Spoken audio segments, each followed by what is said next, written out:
সরকার বারবার বলেই যাচ্ছি, তাদের এখনও পর্যন্ত কোনো ভ্রুক্ষেপ নেই। এখন দেখা যাক যে শুধুমাত্র দিবসেই তারা যে বিষয়টাকে সীমিত রাখে, নাকি নারীদের যে দাবি দেওয়া, নারীদের সেফটি সিকিউরিটি, তাদের যে কণ্ঠ, এটাকে তারা সামনে আনতে চায় কিনা।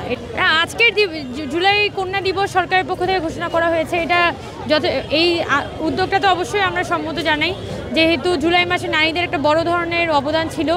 এই প্রোগ্রামটা আরও বড় পরিসরে করা গেলে ভালো হতো, তবে সরকারের পক্ষ থেকে যে একটা উদ্যোগ নেওয়া হয়েছে সে ব্যাপারে আমরা অবশ্যই খুশি। তবে নারীদের ওভারঅল যে নিরাপত্তাগুলো নিশ্চিত করা দরকার ছিল গত এক বছরে, আমাদের সাইবার বুলিং বলি, রাস্তাঘাটে হেনস্থা, আমাদের দেশে ধর্ষণের কিন্তু ঘটনা ঘটেই চলেছে, এগুলোর কিন্তু সে অর্থে কোনো বিহিত হয় না।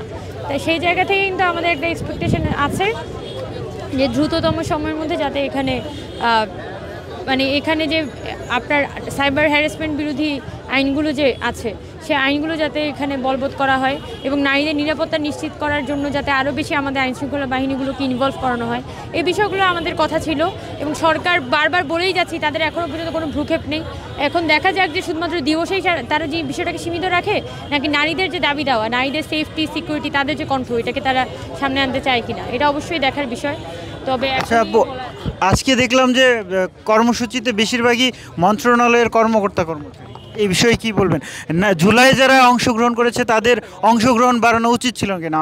অন্তত ঢাকা বিশ্ববিদ্যালয় থেকে নারী শিক্ষার্থীরা আসতে পারে না, আজকে মন্ত্রণালয় থেকে ওরা এক ধরনের অ্যারেঞ্জমেন্ট করেছে, একদিনের ব্যবধানে এখানে একটা রিক্সা র্যালি তারা আয়োজন করেছে। সেই জায়গা থেকে আমরা চেষ্টা করেছি ছাত্রীদের পক্ষ থেকে যেসব জায়গায় পরিচয় ছিল, যোগাযোগ ছিল, সেখান থেকে মেয়েদেরকে মোবিলাইজ করার।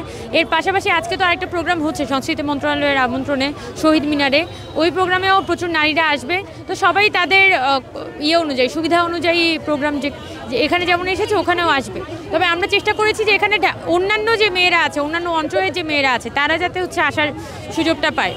তো এখানে শুধু মন্ত্রণালয় কর্মকর্তা এসে বিষয়টা এরকম না, অন্যান্য যে এরিয়াগুলো থেকেও মেয়েরা এসেছে, নরসিংদী থেকে এসেছে, এখানে ডেমরা থেকে এসেছে, তারা এসে এখানে যোগ দিয়েছে, কারণ তারাও সেলিব্রেটেড ফিল করতে চায়। For more updates, follow us on Facebook, subscribe our YouTube channel, get the latest update on www.daily-sun.com.